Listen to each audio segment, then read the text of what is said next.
Back in the 1930s, folks just didn't trust banks, neighbors, or really any kind of system.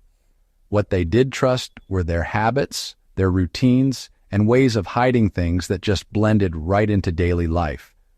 The Great Depression forced families to protect what little they had, but they had to do it without drawing any attention. That kind of pressure led to hiding methods that worked because, well, they looked downright ordinary. These weren't fancy tricks meant to show off. They were quiet, practical solutions made to survive theft, eviction, fire, and sudden displacement. And, understanding these methods still matters today because they were built around human behavior, not technology. And honestly, human behavior hasn't changed much at all. Kitchen architecture back then was all about hiding value without looking defensive. Depression-era kitchens were built heavy and permanent, Cabinets were often set straight into the walls, with dead space behind false panels and kick plates that didn't open during normal use. Folks would wrap up their valuables in wax paper or cloth, then slide them behind those removable toe boards beneath sinks and pantries. Burglars looked in drawers and tins, not in the bones of the house. The real takeaway here is about hiding things inside fixed features. These days, that might mean stashing valuables behind a removable baseboard or inside a false back of built-in furniture. Definitely not in a safe that just screams, "Hey, something important's in here." Coal bins and ash compartments now, those were just about untouchable. Homes heated by coal had bins, chutes, and ash cleanouts that were, filthy by design. People would hide valuables inside sealed jars and tuck them behind coal stacks or inside ash compartments you could only get to from outside. Burglars avoided these spots because they were messy, took too much time, and just didn't seem worth the trouble. So this method relied on psychological aversion, not locks. Even today, the same idea works. Use places folks just instinctively avoid, like maintenance spaces, utility voids, or those unpleasant storage areas nobody wants to mess with unless they have to. Bedroom furniture got modified to stash valuables in places where thieves just felt too exposed to hang around. Beds, for example, were kind of sacred and awkward for intruders. A lot of bed frames had hollow rails or false slats, so folks could slide in flat bundles of documents, cash, or jewelry. Some mattresses were even stitched with secret pockets you could reach through seams hidden by bed skirts. Burglars didn't like hanging around bedrooms because they were more likely to get caught there. So, the lesson for today? Hide your stuff where it takes time and familiarity to access, especially in spots where intruders are just going to rush through instead of settling in. Walls and trim concealed items in ways that survived eviction and relocation.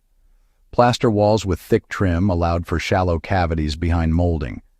Families removed a single nail or slid trim sideways to retrieve small packets of cash or deeds.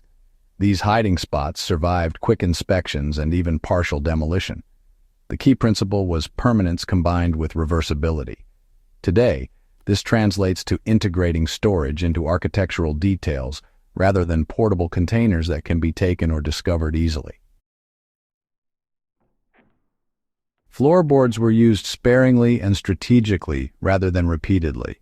Contrary to popular myth, people did not hide valuables under loose floorboards everywhere. They used specific boards near walls or under heavy furniture where movement was masked. Items were wrapped to prevent noise and moisture damage. The value here is restraint. Overusing a hiding method increases detection risk. Applied today, this means choosing one reliable concealment location rather than multiple obvious ones that invite discovery. Cellars and crawl spaces stored value in containers that looked worthless. Glass jars labeled with mundane contents like nails or grease were buried shallowly in cellars or wedged into foundation gaps. Burglars assumed these were junk. The survival lesson is camouflage through mislabeling and blending. Modern equivalents include repurposing ordinary storage containers and labeling them with boring or unpleasant contents that discourage inspection. So, clothing and textiles hid value through just routine handling.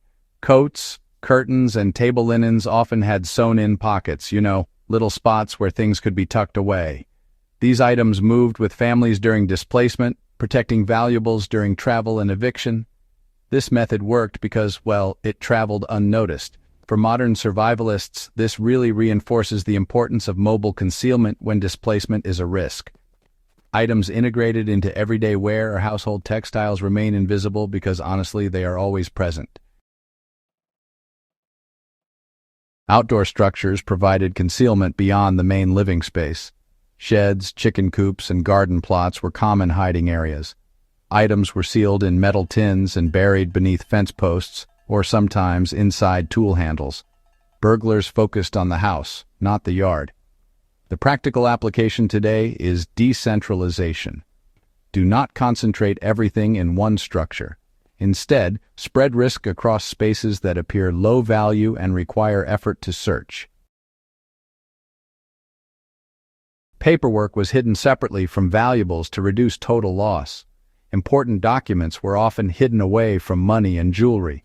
Deeds might be stored in walls while cash stayed in furniture. This reduced catastrophic loss if one cache was discovered. The modern lesson is redundancy without concentration. Separate critical assets so no single failure leads to total exposure.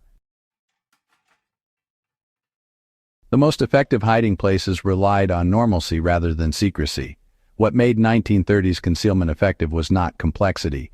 It was normal behavior. These hiding spots blended into routines and architecture. They did not require special tools or repeated access. They were designed to be forgotten until needed. That is the core survival principle worth carrying forward. The less you interact with a hiding place, the safer it becomes.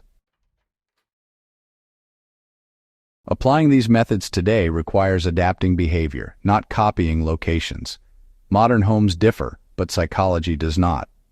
Avoid containers that scream importance. Avoid locations that invite curiosity.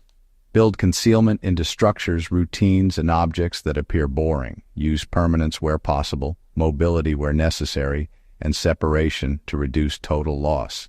The Depression generation survived by thinking long-term and acting quietly. That mindset remains relevant.